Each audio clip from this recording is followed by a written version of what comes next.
The first investment primer that I know of, and it was pretty good advice, was delivered in about 600 BC by Aesop. And Aesop, you'll remember, said, "A bird in the hand is worth two in the bush."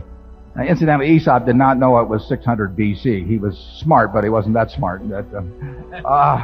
Now, Aesop was onto something, but he didn't finish it, because there's a couple of other questions that go along with that. Good morning, Mr. Buffett and Mr. Munger. My name is Steve Yates. I'm from Chicago. I'm a Berkshire shareholder, and this is my 6th year coming to this meeting. I'd like to thank you for all your time and advice through the years. It's been great.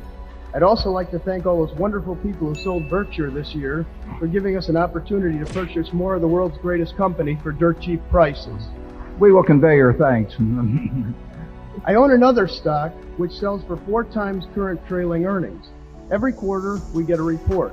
Earnings go up, sales go up, cash flow goes up, the equity base expands, they gain market share, and the stock goes down. The company has a 60% 5-year annualized growth rate and sells at 4 times earnings. I have 2 related questions.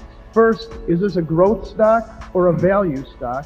And could you please give us your definitions of these terms? Second, the company sells recreational vehicles. Demographic trends in the recreation and leisure areas, RVs, cruise lines, golf equipment, etc., seem to be quite good.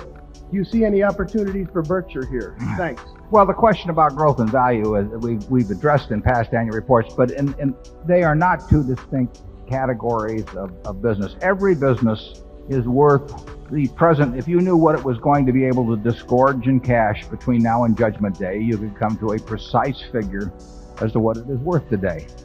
Now, elements of that can be the ability to use additional capital at good rates. And most growth companies that are characterized as growth companies have that as a characteristic. But there is no distinction in our minds between growth and value. Every business we look at as being a value proposition. The potential for growth and the likelihood of good economics being attached to that growth are part of the equation in evaluation.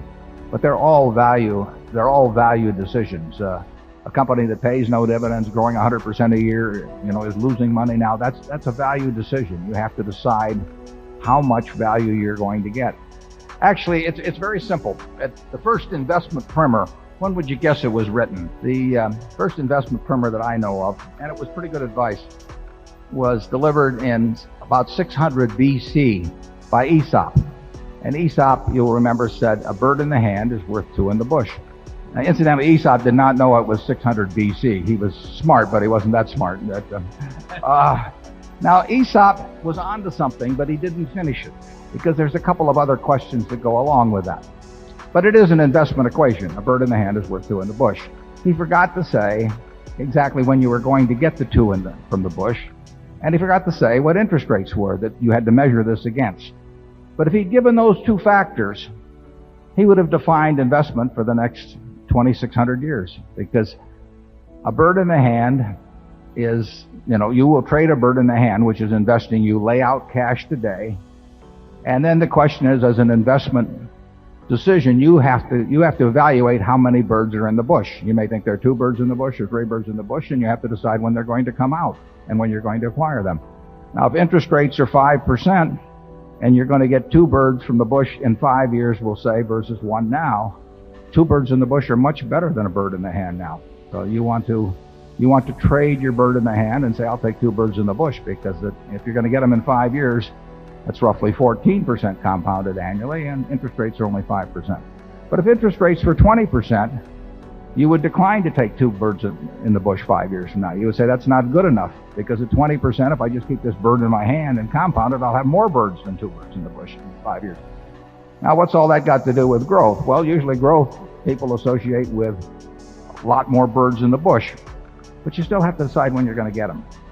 And you have to measure that against interest rates, and you have to measure it against other bushes and other equations. And that's all investing is. It's a value decision based on what it is worth, how many birds are in that bush, when you're going to get them, and what interest rates are.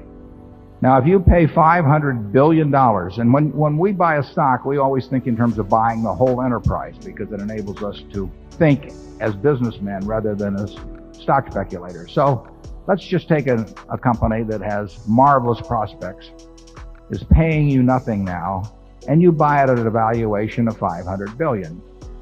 Now, if you feel that 10% is the appropriate rate of return, and you can pick your figure, that means that if it pays you nothing this year, but starts paying next year, it has to be able to pay you $55 billion in perpetuity each year.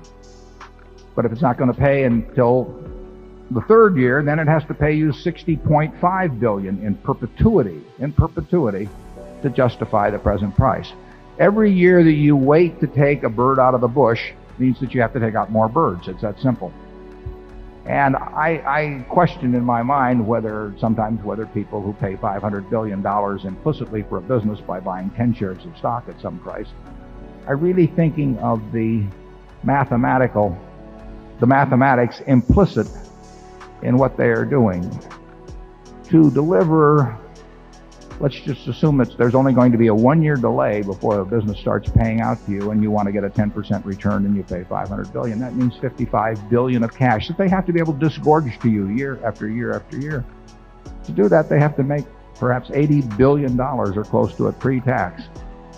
Now, you might look around at the universe of businesses in this world and see how many are earning $80 billion pre-tax, or 70, or 60, or 50, or 40, or 30, and you won't find any. So it requires a rather extraordinary change in profitability to give you enough birds out of that particular bush to make it worthwhile to give up the one that you have in your hand.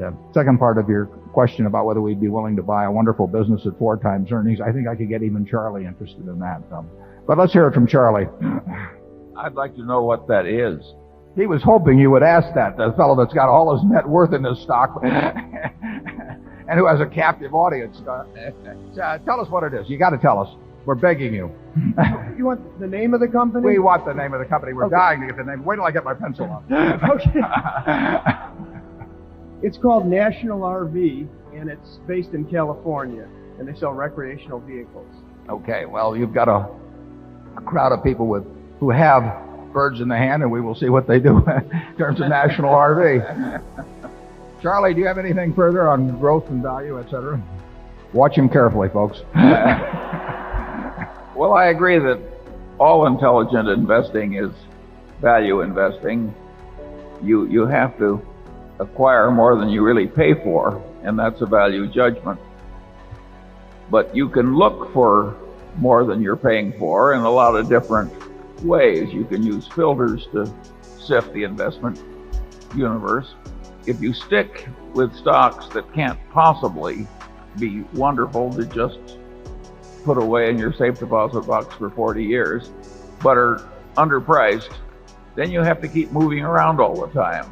As they get closer to what you think the real value is, you have to sell them and then find others.